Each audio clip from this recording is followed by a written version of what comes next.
This is Tomonews for Wednesday, February 8th. Chipotle E. coli outbreak infects 39. United States health officials are investigating the cause of a toxic bacterial outbreak traced to Chipotle restaurants that has infected 39 people and hospitalized 14. A strain of E. coli has infected 29 people in Washington state and 10 in Oregon state. The strain has been identified as E. coli 026. This strain is less dangerous than others, such as the 0157H7 strain that killed 4 children in the 1990s. Health officials suspect the latest outbreak in Chipotle restaurants came from contaminated fresh produce, but are still trying to find its source. The 026 strain produces Shiga toxin, which causes illness 3 to 4 days after consumption. People usually develop stomach cramps or diarrhea. However, some may develop more severe symptoms, leading to a type of kidney failure called hemolytic uremic syndrome, or HUS. Symptoms for HUS include unexplained bruises or bleeding from the nose and mouth, as well as fatigue and fever. Meanwhile, Chipotle has voluntarily closed all of its Washington restaurants and some in Oregon, but the outbreak doesn't seem to be bothering many online. Asharina says she would die happily if it were while eating Chipotle, while Noelle says that it would take more than a little E. coli to stop her eating at Chipotle. And Amanda A. says that having just read about people contracting E. coli, she's now hungry for some Chipotle. But what about you guys? Would a potentially killer bacterial outbreak stop you from eating at your favorite restaurant? Aussie girl nearly loses her fingers after a drunken late-night nap in the snow. All this Australian woman wanted was a relaxing, slightly shit-faced vacation to middle-of-nowhere Canada, and instead ended up with this. The woman, who recently shared her story on Imager under the name The Basis Muse, got separated from her friends around 2:30 a.m. one night and passed out drunk in a snowy village in Saskatchewan.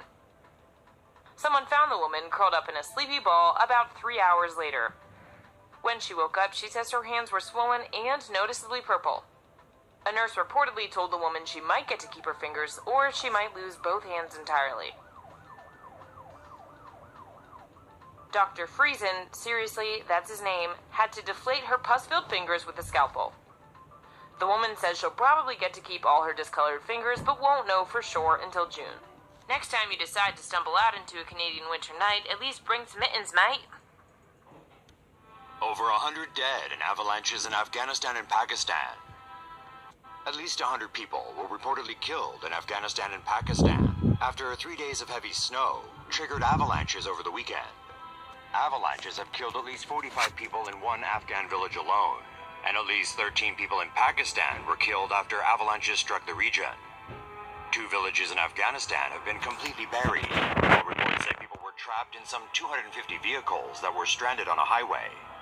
Local officials have warned the death toll could continue to rise. 5 people were injured on Thursday night when they were flung from a moving ride at the North Carolina State Fair in Raleigh. It was about 9:20 p.m. and people were eager to get in a last spin on the vortex before closing time.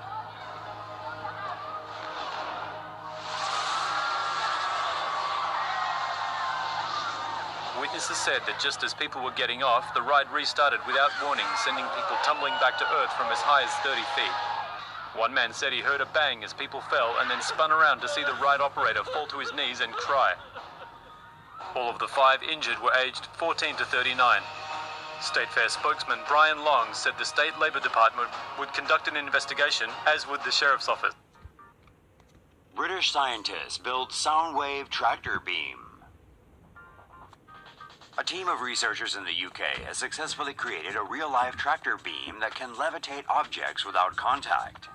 The device was made from 64 mini loudspeakers that can produce precisely timed sound waves, accurate to the microsecond level. By increasing the sound intensity, the acoustic force could be used to levitate bigger and heavier objects. Scientists experimented with 3 acoustic force fields. The first one is a tweezer-like beam that can grip, move, and rotate an object. The second one behaves like an acoustic vortex, which can suspend an object in its quiet central core. The third acoustic field works like a cage, trapping the object inside. Scientists were able to move an object by simply moving the cage. Researchers hope the technology can be developed for medical applications, such as to remotely manipulate cells inside the human body. Child taken away from parents for smoking pot, killed in foster home. Alexandria Hill didn't make it to her 4th birthday this past Friday. That's because she was taken away from her parents and killed in the arms of her foster mother. Her mother used medical marijuana for her chronic seizures, which Joshua Hill, Alex's father, sometimes smoked after putting his little girl to bed. Welfare investigators confronted the young couple, and Child Protective Services moved Alex into foster care early last year.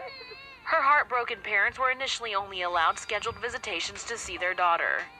When Hill saw bruises and mildew on his child's back, he refused to hand Alex back to the foster family and demanded a placement agency to find a new home.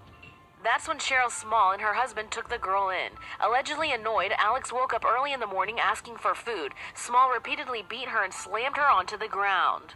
The Hills got a call from Temple Hospital where they saw their severely beaten daughter attached to a life support machine. Alex succumbed to her injuries last July.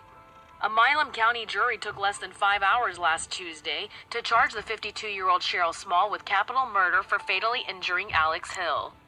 Currently, 4 states have legalized marijuana for recreational use, and 23 states have legalized the herbal drug for medical purposes.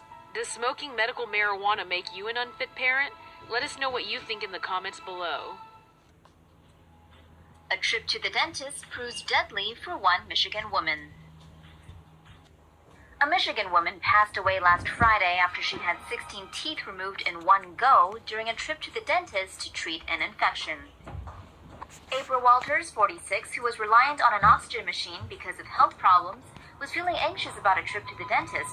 Prior to the procedure, she had a heart rate of 130 beats per minute, spurring a dental assistant to suggest waiting for Walters' heart rate to come down before they continued with the procedure. The dentist, however, allegedly didn't think waiting was necessary. After the dentist pulled 16 out of the 18 teeth that Walters needed to have pulled, the dentist decided to stop for the day.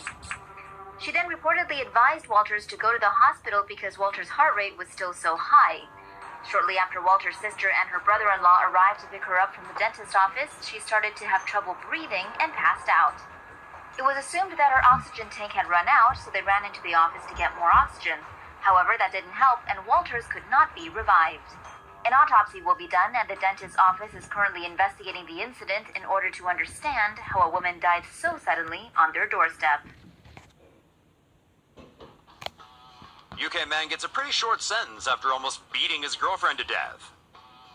And in the UK was sentenced to just 16 months in prison after brutally beating his girlfriend unconscious just because she wouldn't have sex with him. 24-year-old thug Wayne Hoban was said to be in a foul mood on the night of April 2nd when he tried to have sex with his girlfriend Stephanie Littlewood. Littlewood says after she denied him the pleasure, Hoban turned angry and aggressive. As Littlewood cried, she said Hoban became even angrier, grabbed her by the ankle and threw her to the floor. He then sat on top of Littlewood and strangled her before punching her 50 times continuously, knocking out 3 of her teeth. He apparently continued his onslaught even after Littlewood was already knocked unconscious. Littlewood posted pictures of the aftermath of the horrific experience on her Facebook page, which has been shared more than 240,000 times. She hopes the post will warn other women of what a monster Hoban is. Neo-Nazi goes on shooting spree, wounded victim snaps a selfie. Isaac Martinez is one of 5 people wounded in this neo-Nazi's shooting rampage that terrorized Mesa, Arizona on Wednesday. We can't speak for the other victims, but Isaac's response was unexpected. The 20-year-old was working at the East Valley Institute of Technology's Bistro 13 when Ryan Giroux, who allegedly had already shot 3 people by this point, walked in and demanded Isaac's car keys. Isaac refused and then yelled for everyone to get down before Ryan shot him in the shoulder. As Ryan escaped in a gray Honda Accord, Isaac ran out the back door. He saw paramedics outside the inn where Ryan shot his first 3 victims and ran toward the ambulance, but he just couldn't ignore the moment's social media potential and paused to Snapchat a selfie before carrying on his way. He's now reportedly recovering at home. As for the gunman, police say Ryan is an ex-convict with a history of violence, but they are still trying to determine the man's motive.